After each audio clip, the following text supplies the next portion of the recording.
आदरणीय रचना जी, संजय सहाय सर, बीना जी, शोभा अक्षर, हारिस भैया, किशन भैया, तमाम युवा वॉलंटियर्स जिन्होंने आज आयोजन में सहायता की है, मदद की है, हमारे सीनियर्स जो इधर और उस तरफ बैठे हुए हैं, मेरी सहेलियां, मेरे दोस्त, मैं सभी को संबोधित करते हुए आज जो अपनी बात कहने जा रही हूं,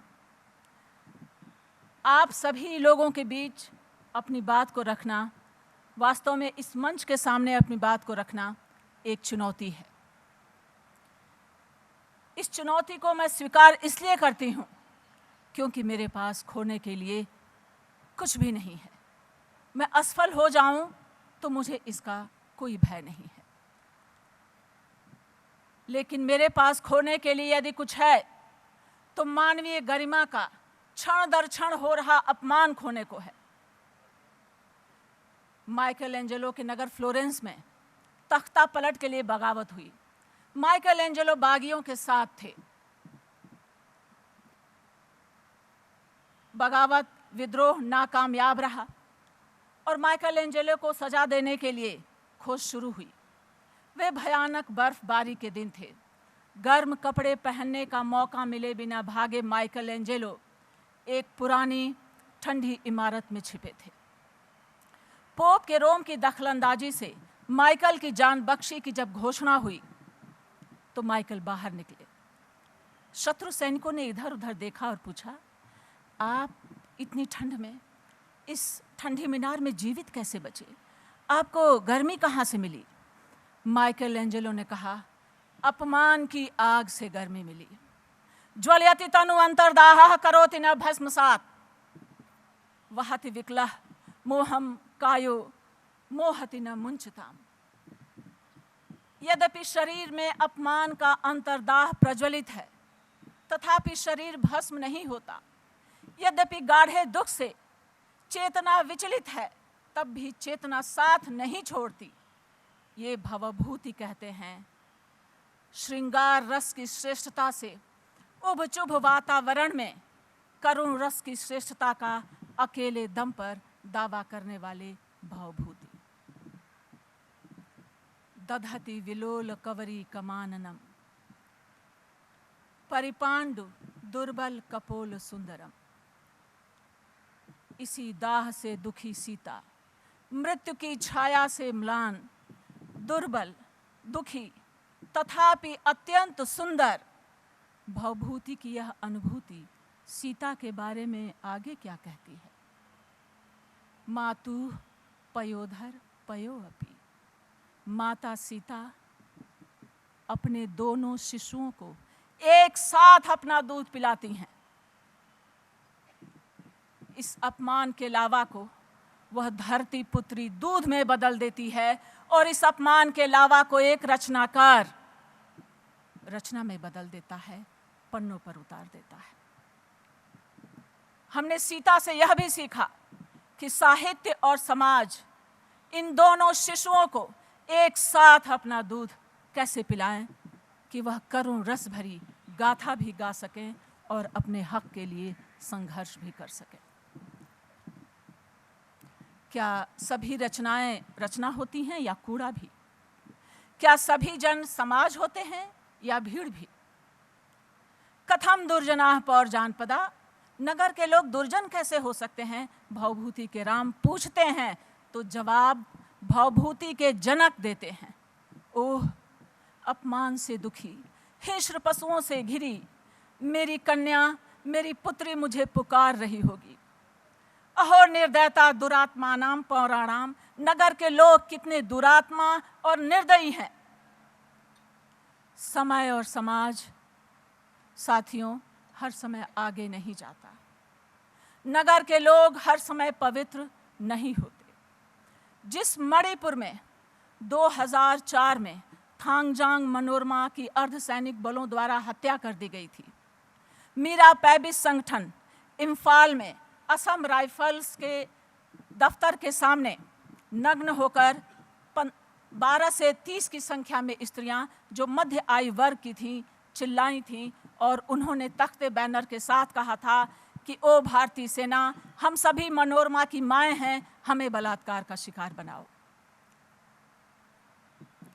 मीरा पैबिस संगठन, जो मैतेई स्त्रियों का संगठन है, उसके संघर्ष का इतिहास कोई नया नहीं है, बहुत पुराने संघर्ष का इतिहास है। 1904 में कर्नल मैक्सवेल ने मणिपुर के मर्दों के लिए आदेश बनाया कि महीने में 10 दिन उन्हें सरकार का काम मुफ्त में करना पड़ेगा। यही मीरा पैबिस संगठन की स्त्रियां 1904 में मर्दों के लिए लड़ी और कर्नल मैक्सवेल को अपना आदेश वापस लेना पड़ा। आज नस्ली हिंसा में मणिपुर इतना जल रहा है कि मीरा पैबिस संगठन की स्त्रियां कुकी स्त्रियों पर बलात्कार करने के लिए अपने मर्दों को लगातार उकसा रही हैं, ये जानते हुए भी कि बलात्कार उस परमाणु बम की तरह होता है जो जिस स्त्री पर गिरता है सिर्फ उसका ही अस्तित्व नहीं रौंदता है, उसके परिवार, उसके समाज, उसके नस्ल और उसके देश को भी रौंदता है। और परिणाम, उस स्त्री के गर्भ से कई पीढ़ियां विकलांग पैदा होती हैं। आप तो संवेदनशील समाज के लोग हैं।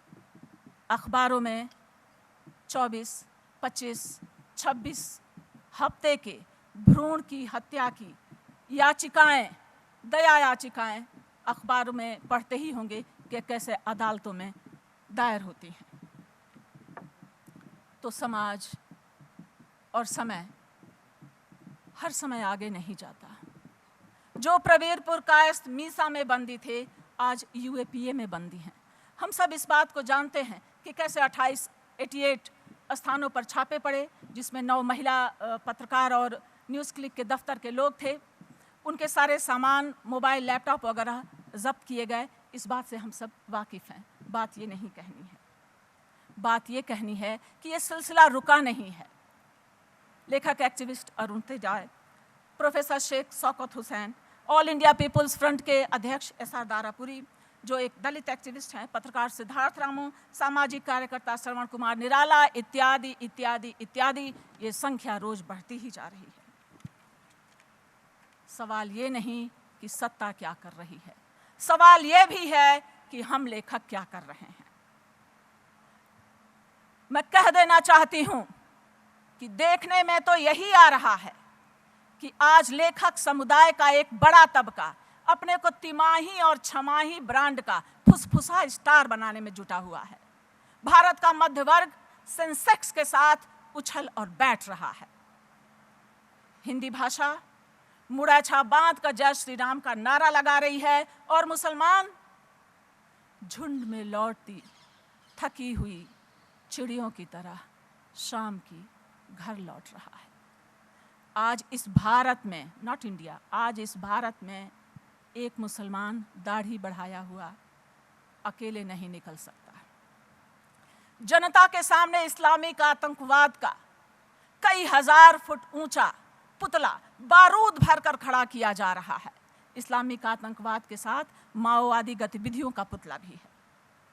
और बुद्धिजीवी समाज, सच्चे मायनों में जो बुद्धिजीवी समाज है वो शंबूक है, उसके लिए यूएपीए का तीर है।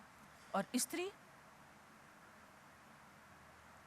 इस राम राज्य में, इस राम राज्य का चेहरा वही बन सकता है जो या तो ब्रह्मचारी हो या जिसने अपनी स्त्री का परित्याग कर दिया हो। इस स्त्री विहीन राम राज्य में हमारे लिए क्या जगह है? जैसा कि आरक्षण बिल पास करते समय कहा गया कि इस काम के लिए ईश्वर ने, मतलब हम लोगों का उद्धार करने के लिए ईश्वर ने उन्हें चुना है। तो हम बता देना चाहते हैं कि हम अपनी मुक्ति का श्रेय किसी को नहीं देना चाहते हैं।